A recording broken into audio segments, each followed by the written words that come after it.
feel fine. Nice to be in orbit. We have followed in their footsteps to get us where we are today.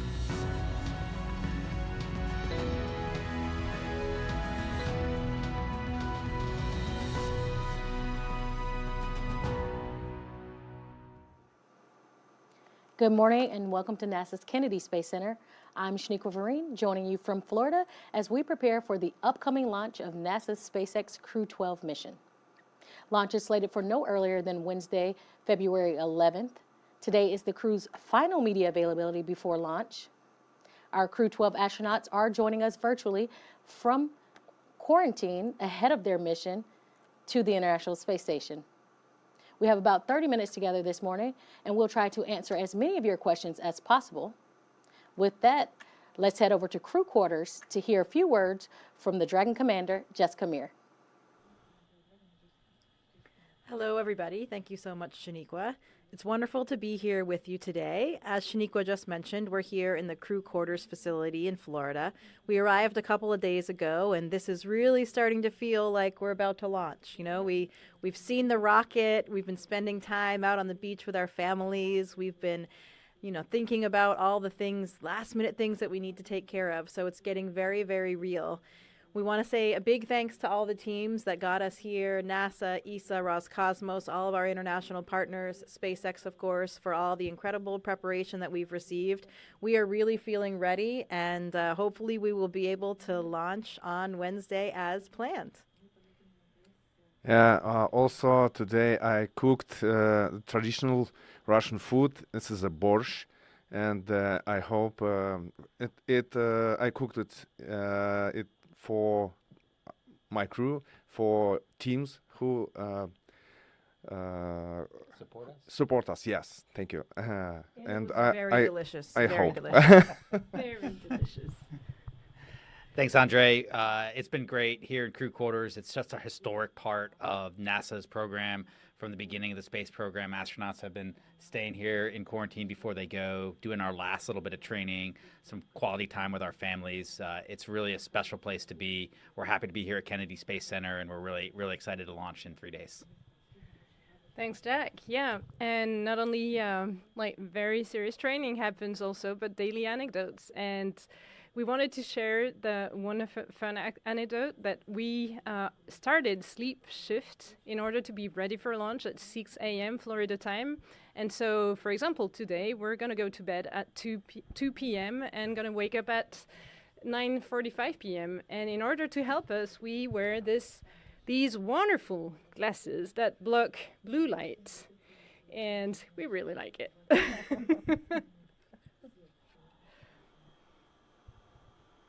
All right, Shaniqua, back to you, and we're ready to take any questions. Thanks, Jessica. We will now begin taking questions from our phone bridge and online using the hashtag AskNASA. To join the queue for the phone bridge, press *1. If your question is asked and answered and you would like to remove yourself from the crew, please press *2.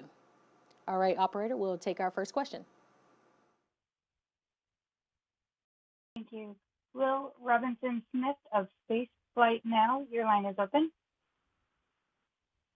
Hi, everyone. Good morning, and thanks for taking the time to talk with us today. Best of luck with the mission. Question for the full crew, but sort of broken up slightly differently.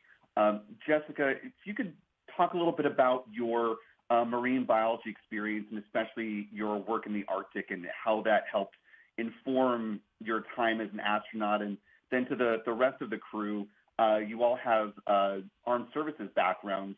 If you could speak to how your military service helps you in your daily or your mindset as astronauts and cosmonauts, that'd be great. Thank you.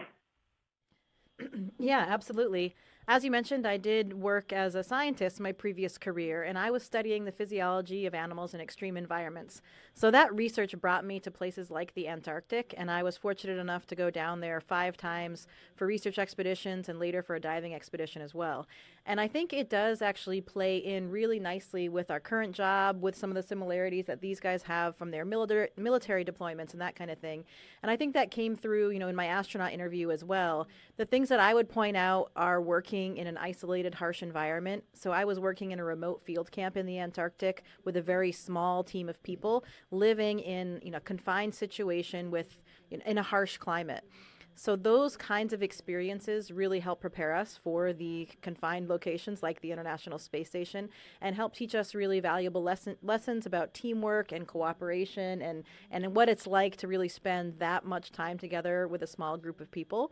I think there are a lot of other parallels as well. When we're down in the Antarctic, we don't bring a ton of other specialists. We just had our small core team that was doing science. For my research, we were studying the diving physiology of emperor penguins.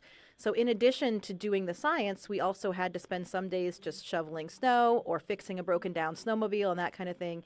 And that brings out these sort of operational fix-it type skills that are also really important to our daily routine on the space station, since of course we can't call an electrician or a plumber to fix the toilet or change a light bulb. Thanks, Jessica. I think the question hits it on the head in the sense that we have all different backgrounds, and that's what makes the crew a success. Throughout the 25 years we've had humans in orbit on the International Space Station and throughout of our respective space agencies, we all have a different background, and we bring something different to the adventure and to the mission, and that helps us succeed as a crew. For me, as an aviator, it helped me grow my mustache right now. It's a really key part of my background. Pretty impressive, right? But also, when I grew up as a naval aviator, everyone around me challenged me to be the best version of myself and be as capable and work as hard as I possibly could to meet the high standard that is present in that community. And I try to bring that here to my experience at NASA. And I'll kick it over to Soph. Yeah, thank you, Jack. And Jessica, I could only agree with what you said. I would add as well that the background that Jack and I and Andre had in the military taught us how to deal with complex operation in the face of uncertainty. So it's not only dealing with like inside your cockpit with whatever elements happen in sometimes hostile environments, but also an ever-changing environment. And I think Crew-12, we had a lot of a changing environment in our training. So this is clearly something we experienced in our previous lives, and it was really very relevant for our training. I agree with these guys. And also I think that it doesn't matter what experience you have. Anything what you can do, it will be helpful for you. Yeah. Thanks.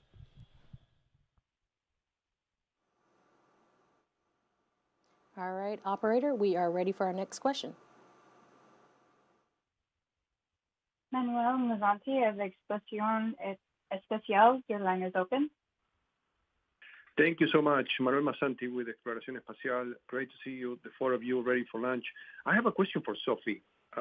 Sophie, I know that you're bringing with you a new exercising machine to the space station, E4D, and I saw some photos of you practicing with it, getting used to it.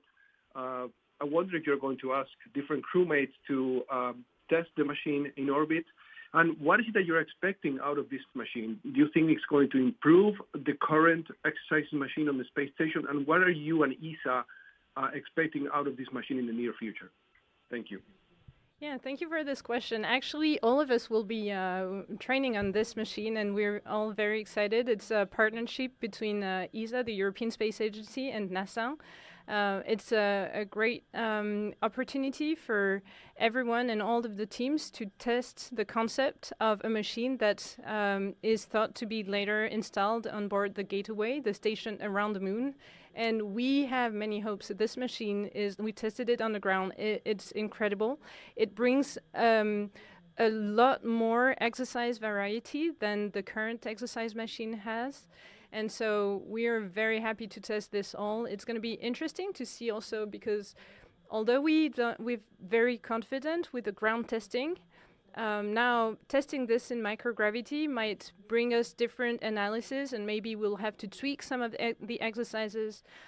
Just to give you some examples of new exercises that were not possible before with the current ARED machine, this machine will give us the opportunity to do all of the pulling movements. With the previous one, it was mainly about pushing, so pushing away from your body. This one has a rope built in, and so we can pull towards our body. So it's really more, you know, a big picture will hit all of the muscle groups, and so it will help for better health and we hope better, you know, sustainable muscle when we come back to Earth.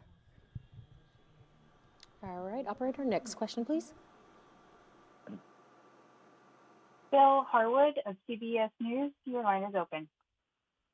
Thank you. I guess this is for Jessica. I mean, you guys obviously didn't get a direct handover with Crew-11 aboard the station, but I assume you've talked to them on the ground, wondering if they gave you any hints, any advice. And a related question, is the handover even needed, given Chris has been there since November and you and Andre are veterans? Yeah, absolutely. That's a good point. Actually, in the time of my last flight, around 6-7 years ago, we did these indirect handovers, what we call them. We did those actually regularly. It was more rare to have that direct handover where the other crew stayed on board before you arrived. So now, since we've had commercial crew, we have been doing these direct handovers more, and it does help in order to transfer over any, last-minute operations to help people get the lay of the land. But there is nothing magic in it. It also, during that direct handover, it actually is quite crowded on the space station as well. So sometimes it's hard to, it can make life a little bit more difficult. So we don't anticipate any problems. Like you mentioned, Chris has been up there since around the time of Thanksgiving, so he is very well settled in. We have talked to him as a crew. We've talked to him individually several times, so we've traded different pieces of information. He's doing really well and has that place running. It's going to be in perfect shape when we get up there, I'm sure, because he's so competent and settled in. And we did have a chance to talk to the Crew-11 astronauts as well. We ran into them several times and had a little bit of a debrief so they could pass along some pertinent things. There are some differences on the space station from the time that Andre and I flew before, but overall, as a whole, it hasn't changed that much. So you're right, our experience will also help, and Jack and Sophie will be up to speed in no time, I'm sure. Thanks, Bill. Operator, next question for us, please. Thank you. David Denault of About Space Today News, your line is open. Good morning, and thank you for taking our questions today. Mine is a little bit more serious, perhaps, than some. You had two people doing numerous interviews on networks and local television stations. One is a retired senior engineer from NASA, and the other is a former shuttle pilot. And they've been going around saying that the heat shield is old technology. They rate it as an F. How does that make you feel? And I want to direct that to Jessica. Go ahead. Well, that is specific to the Artemis mission. We are flying on a SpaceX Dragon capsule, so totally different heat shield than the one that you were talking about. But in regard to the Artemis mission, we have thousands of engineers here that have reviewed all of those data and that are trying to make sure that we are in a good posture. So we have reviewed those data. We do believe that the profile that the Artemis astronauts will be flying is a safe one, and we will leave it to that team to sort out. Thanks, Jessica. Operator, next question. Jonathan Sear of Fox News. Morning. Thank you so much for taking the time to speak with us. I'm wondering if each of you could describe a personal item that you're bringing along with you to space. Sure. We all get to bring different personal items with us to space to share with all our friends and families. And that's pretty meaningful to a lot of us, right? We have a lot of people in our lives that have helped us along the way. And it's hard to really express how thankful we are to everyone that has helped us get to where we are in life. And one of the ways we can do that maybe is sharing something that we've flown as a personal gift afterwards. And that feels pretty powerful. And I know I'm pretty excited to do that when I get back. Andre? Yeah, I think it's the same like you. It's different photos, different small things, and for give for my friends. Yeah, same. Yeah, I have some mementos from different institutions, organizations, universities that I've attended before. We won't give any spoiler alerts. We'll save some of that. But one thing I will tell you, I do have a small stuffed rabbit that belongs to my 3-year-old daughter. And she actually has 2 of these because one was given as a gift. So one will stay down here with her and one will be there with us having adventures all the time. So we'll keep sending those photos back and forth to my family. Thanks, yeah, and yeah, for me, some personal items too. I can mention one that has had a lot of meaning for me. So I'm flying the mission patch of Claudie Agneray. She was the first French woman astronaut, and she inspired me so much. So I wanted to honor her path and how she inspired so many women in France, and so many also not only women, but people wanted to go into sciences and adventure and exploration jobs. So yeah, that's something I'm gonna fly.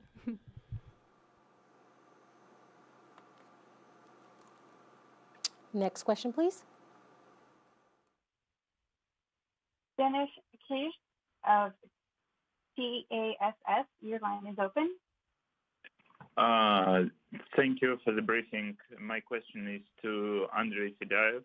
What are your expectations from the mission, and has Oleg Platonov given you any advice after his flight with Crew-11? Thank you. Yes, of course, we had a chance to speak each other.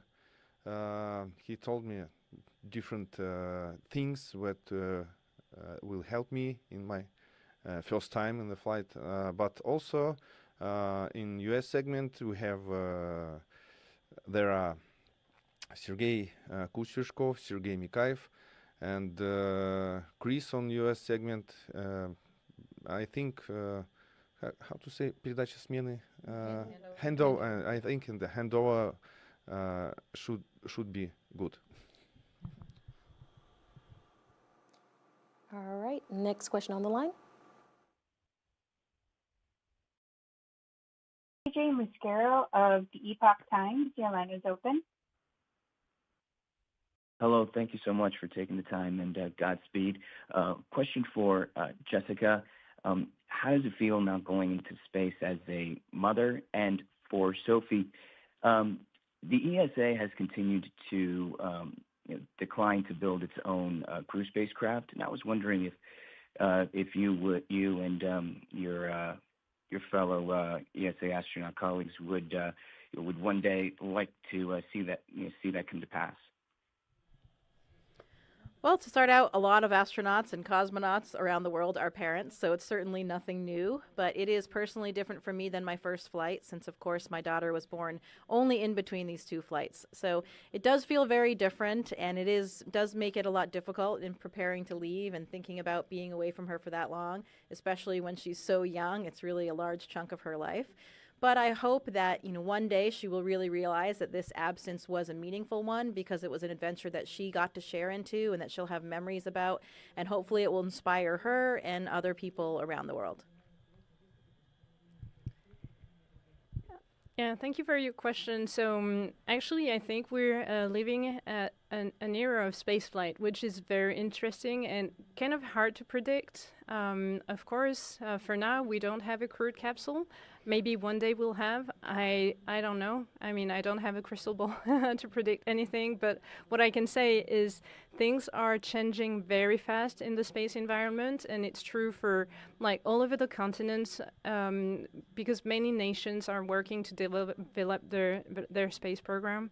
And I think in the future, in 10 years from now, no one can predict what will happen, but what we can all say is that it's evolving very fast and leaning towards more space programs over the world.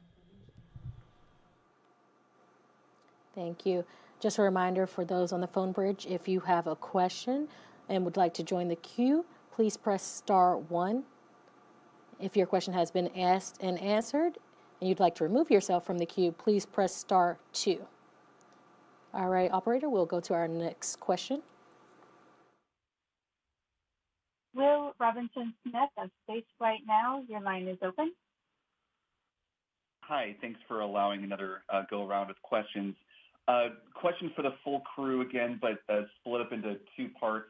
For the veterans, Jessica and Andre, given that station only has about a half a decade left, this may be the final time that you get to visit. So are there things that you weren't able to do during your first flight that you're hoping to do this go around, or something that you never got a chance to do? And then to Jack and Sophie, since you're able to visit station for the first time now, has there been anything that your colleagues in NASA and ESA respectively have told you that you really should make a point to do while you have this time on station? Thank you. Well, I was extremely fortunate on my first flight, and I got to do pretty much everything: spacewalks, robotic arm captures, so many different types of scientific experiments. So there aren't very many things I didn't do, but the one thing, I think, because we were so busy, there was a goal that I had of spending an entire orbit, so a whole 90 minutes in the cupola, and being around in that one spot looking down all the way around the Earth. I actually never had time. I had this agenda. I really wanted to do it, and I never found a chance to do it. So that's definitely high up on my list. As you know, the ISS was planned to use, I think, 2024. Yeah, but but now we have 2026. Yeah. Who knows? Maybe we will fly on station a little bit more than 5 years. But of course, last flight I didn't have a chance to make EVA. But in this flight too, in this case, I hope what I said. Thank you. I think the best piece of advice I've gotten about stuff to do up on station is just to slow down and smile and enjoy it. And we can get really caught up in all the important science and all the important technical work that we're doing up there. But it's a great privilege that we get to experience weightlessness and the beauty of the Earth from an orbit. And it's all based on the thousands and tens of thousands of people around the world through all our international partnerships and all the work that we've kept humans in orbit for 25 years. And just slow down, smile, and enjoy being a part of that history. So I'm looking forward to that. And I know something Jessica didn't get to do on her last mission that she's going to enjoy this time is hang out with the four of us and have a great time together. Very true, very true. Yeah, I can only concur with what was said before, and it's very interesting. I received this morning an email from a European astronaut who flew in the early 2020s, and he said, Sophie, your schedule will be especially busy for your increment, but don't forget one thing: you have to go put your eyes in the cupola to see the Earth at least once a day.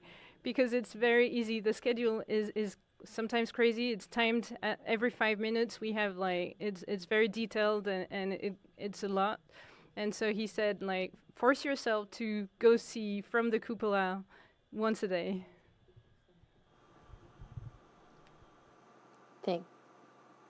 Thank you, operator. We'll go to the next question, please. Richard Tribune of the Orlando Sentinel, your line is open. Great, thanks. Thanks for taking time to take questions today. My one question I have for Jack, and I'm glad you brought it up. It's been a minute since a mustache has traveled to space, so I'm wondering if you talked to any other astronauts who had brought similar facial hair up in the past, and if they gave you any tips. And that might be a little lighthearted, but for the rest of the crew, a little bit deeper, this might be the last opportunity you get to actually be on the International Space Station. Does that weigh on you at all? Is the things that you want to accomplish or things that you want to make sure that you take care of on this potentially last half decade of this spacecraft? Thank you. The mustache is a lot of fun. The crew has enjoyed it. We've had a bunch of laughs about it. We've had some support. Some of our support staff, particularly our flight surgeons, have grown mustaches as well, in support and solidarity of my mustache, and I appreciate it. And I have mine in solidarity of all the naval officers and men and women throughout history that have worn mustaches to sea, and I get to wear one to space. I'm trying to get it as long as possible, see if I can get it to be more crazy than the hair of our fine female astronauts, but I don't think I will. They have a more style than I do. So I'm looking forward to seeing what it does up there, how crazy it gets. As for our this may be my last opportunity to go to the space station. I'm more excited about being part of the group of part of a group of people that passes it on from group to group to group. Maybe I'll get to go again, maybe not. Maybe I'll do something else or not. I don't know the future, like Sophie said earlier. But we know right now we're part of something special, and that's part of NASA and part of ESA and part of Roscosmos and part of humanity. And it's really powerful to be part of something like that. So whether I get to go again or not, I got to be a part of this for this moment. With me and my family and our families, and we feel really blessed and honored to have that opportunity. Yeah, I think for me, for the focus on what could be my final mission on the space station is really the mentoring aspect. This is the first time that I've been a commander of a crew, and that to me has been the most rewarding part, is being here. It's nice with Andre and I both having experience and then having two rookies. That part has been so fulfilling for me, and I hope that with this mission, I will be able to have a very positive impact on them, on their experience on the space station, and on all of their careers. Yeah, and I think one thing that we can say for sure in our crew is come what may. I mean, we've been trained for whatever happens, and yeah, we're all very happy to go to the International Space Station as a very good symbol of what humanity can achieve when nations work together. It's been 25 years of continuous presence. So we received a legacy from people who built this, flown this, and operated this, and we just want to be, one passing relay to the future generations, whatever happens in the future. So come what may.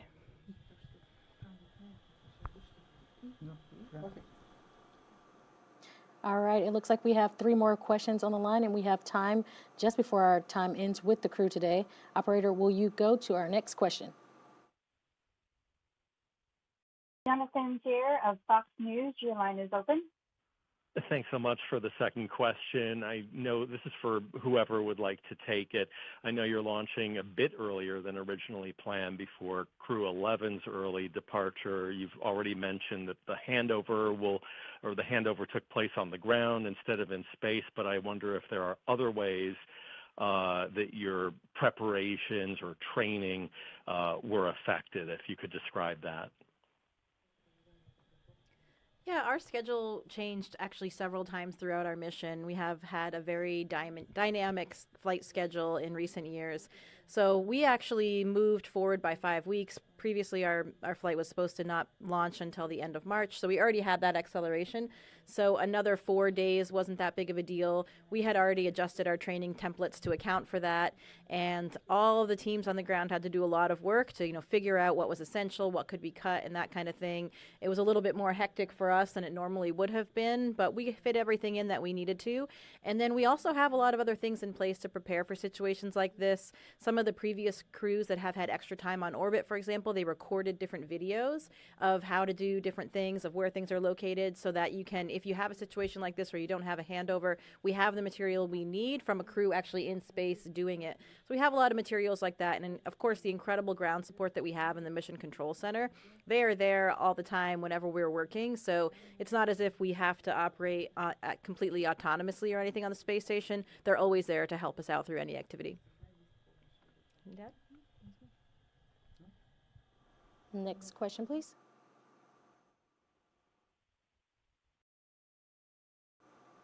Anna Kramer of Space Up Close, your line is open. Hi, thank you. Thank you for doing this, and good luck in your launch. We look forward to seeing you guys. My question is for Sophie, please.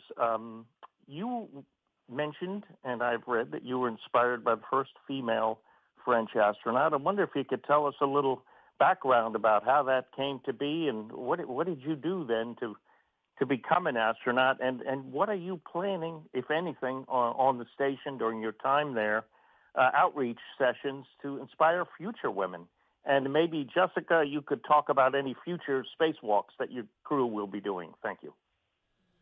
Yeah, thank you for this question. So, yeah, I had this little girl's dream of becoming an astronaut, but I was like very young, and it was like a faraway dream, kind of unachievable, like a dream, basically.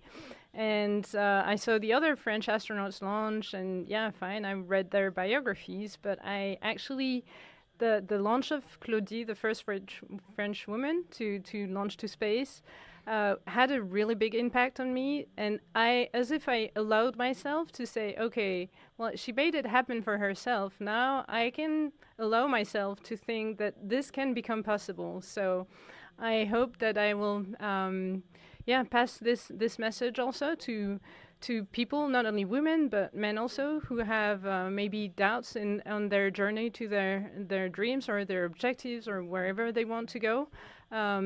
Sometimes you need to find some inspiration, when especially, for example, students are working on math equation and it's very boring and you don't see the end of this.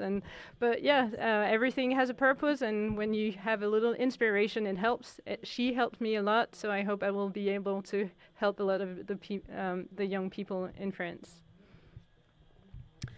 As far as EVAs or spacewalks, we do have some EVAs that are planned in the upcoming months. Of course, you never know what is going to happen. It's always a dynamic schedule, and some of the spacewalks that are planned for a few months from now depend on pieces of hardware arriving on cargo vehicles. So it's always dynamic and ever-changing. But we do have some slated as early as March, and those spacewalks will be to finish with these upgrades. We've been doing them for years now, upgrading some new solar arrays that will help augment the power system on the International Space Station. So a couple of those, some other small repairs and upgrades, and then we'll see what comes after that.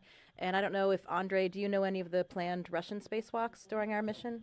Yeah, we have, but we have Russian EVAs, but without my participation, but I think we will have during our EVA. I will operate ERA, European Robotic Arm. Yeah, so what Andre is referring to, normally the cosmonaut that flies on the U.S. commercial vehicles doesn't receive all of the training, doesn't actually participate in the spacewalks. The two cosmonauts that are on the Soyuz will be performing those. But sounds like he'll be helping out with the robotic arm. All right, and we're to our final question for today.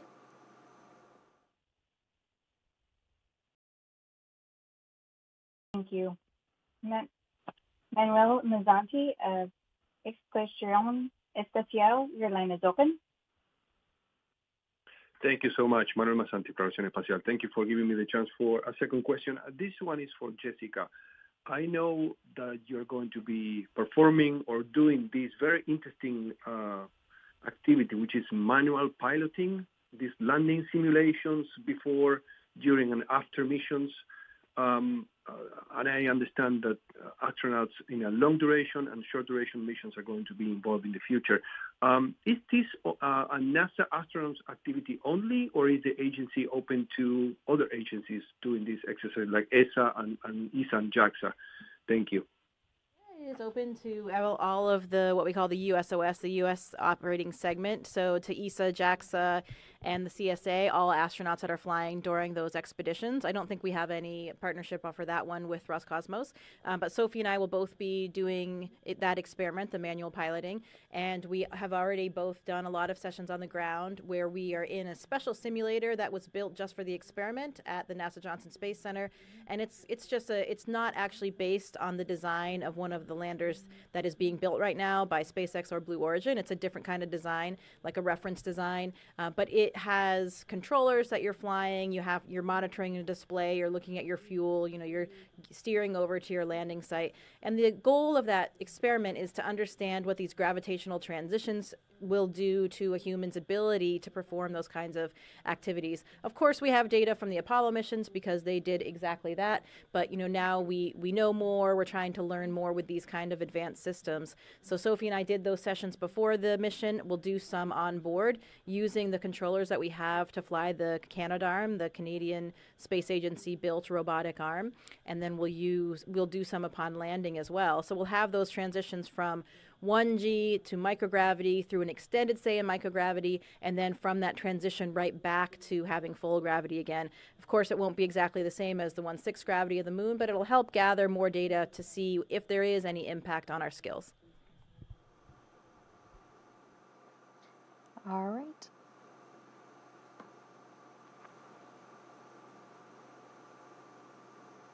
All right, and thank you so much for joining us today. If you would like to learn more about Crew-12 and their mission, please follow along on www.nasa.gov/commercial crew. Godspeed, Crew-12.